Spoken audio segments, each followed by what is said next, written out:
right here. I heard that you were thinking about doing a front suspension graft on your classic car or truck. Well, if you're smart, you'll watch this video before you make your first cut. Be warned.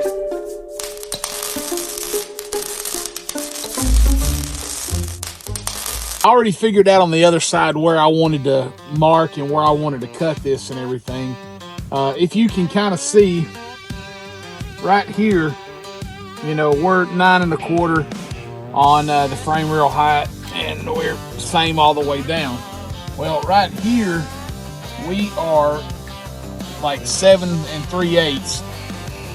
You can see where the frame kind of goes back up, because right here is where it started the hump for the front of the old clip. So right here is the first available spot for me where the frame goes to the full thickness, the full height of 9 1/4 inches. So pretty much there's a couple different ways to go about it.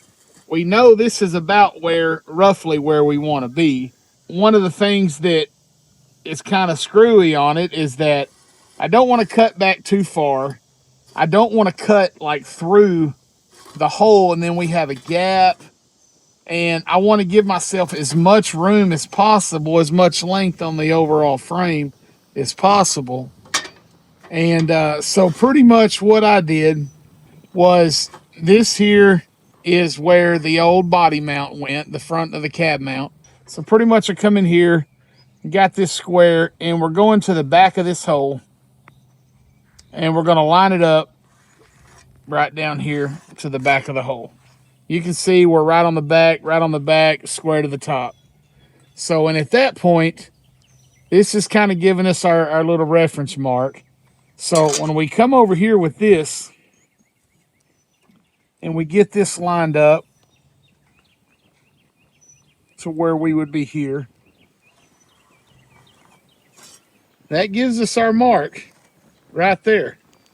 And on the other side, we are the same. We marked it already over there.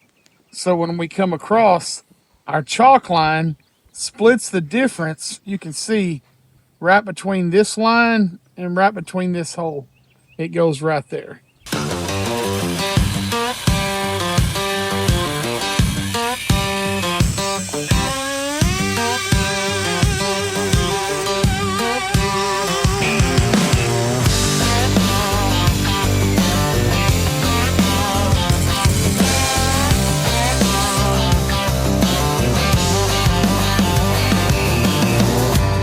Go there.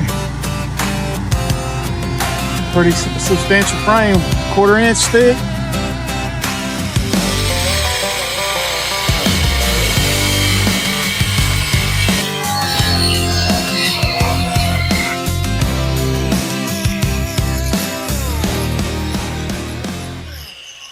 All right, so we had this lined up.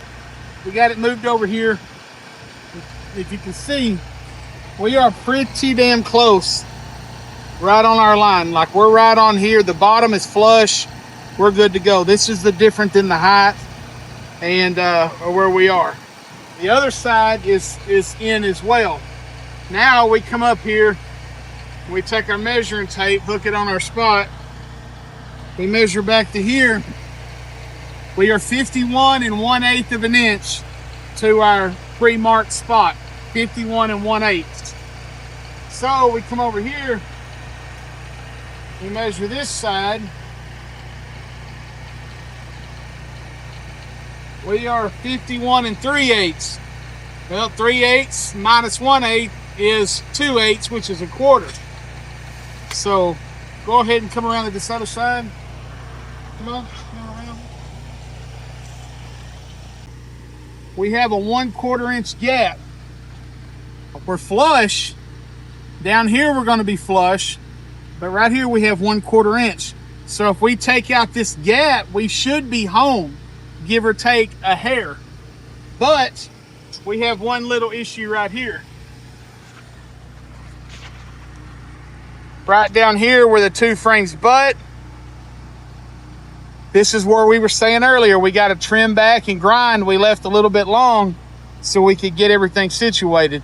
So we got to take right here out of this, and we're going to cut this right down the middle, right here, where it's already a little bit of a gap, and that's going to allow us to slide back enough to where we can be right on our money. So that's what Marshall's about to do now. I'm going to stick this pry bar in right here to be able to slide it back to give them a little bit of working room. Go ahead when you're ready.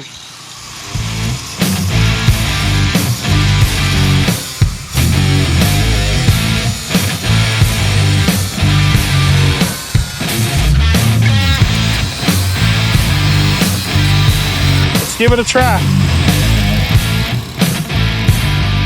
Alright, well it ain't touching no more anyway. Alright, now let's do a little bit of measuring.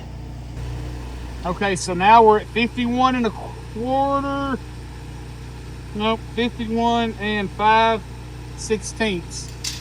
So we went back a little bit.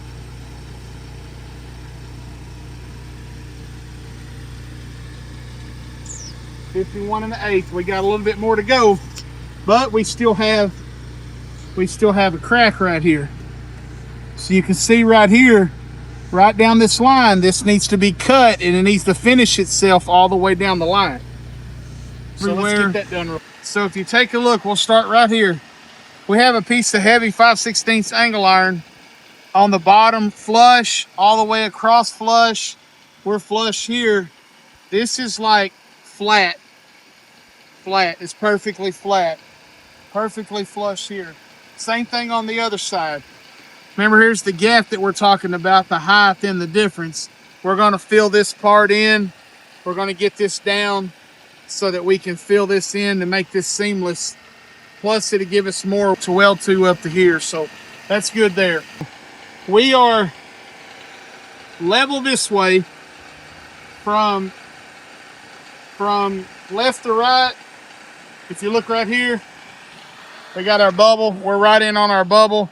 And our little digital gauge keeps popping back between all zeros like that and 0.005. So that's more than good enough for me. And so at this point now, we have clamps everywhere. And you can see what we did again on the outside. Here on the inside, a little bit hard to see with all the shadows this time of day, working in the wild. But we have some C-channel plate up here clamped, and that's keeping us lined up from this part of the frame in the front back to our original frame for the D600. So we have that squished in there, pinched in so it's true. Same thing on the bottom with the plate. We have some we have clamps going through, and then we have them squeezed in as well. So we are true there. Same thing on this outside. Also, we took and come up here to our grease cert, and we measured back, and we are exactly 51 5/16 to the front of our hole here. And here we are 51 5/16 from there to there. So coming across, everything's lined up. I don't see what could be wrong. We're level, we're plumb, we're true to our original frame. We did have slight movement, just barely, but running these long pieces of angle iron, heavy angle iron in this channel on the inside and squeezing them down, it just took the pieces and like it just shirred them up. We have our gap to weld that's even on the other side. So at this point, I think we have her together, and I think it's time to kind of do some tacks and get it kind of tacked in. All right, so if you can't tell, I'm about to tack this together. I'm going to use my wire machine to hook it up, get it all welded, but I'm going to tack it in with the old trusty.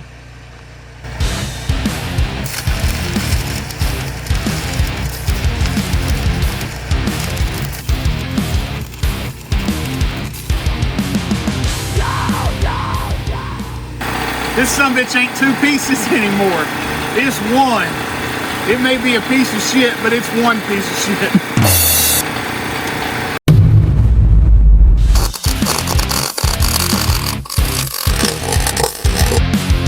See that right there?